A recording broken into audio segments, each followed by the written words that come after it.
Welcome back to another technical deep dive here in the debug zone. Today, we're tackling a big question and breaking it down with insights from other users. Hopefully, this clears up some misconceptions and helps you get the answer you need. So, buckle up, stay a little curious, and let's jump right in.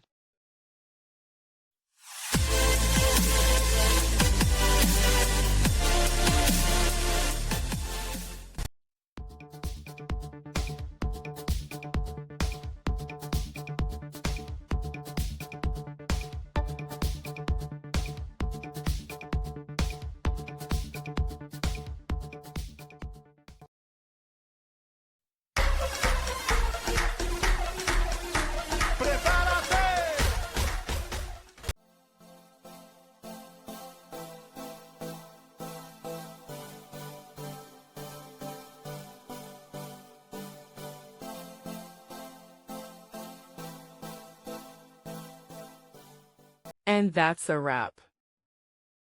I hope you found the answer you were looking for. If you did, take a second to hit that subscribe button. It really helps out. And let me know in the comments which solution worked best for you. See you next time in the debug zone.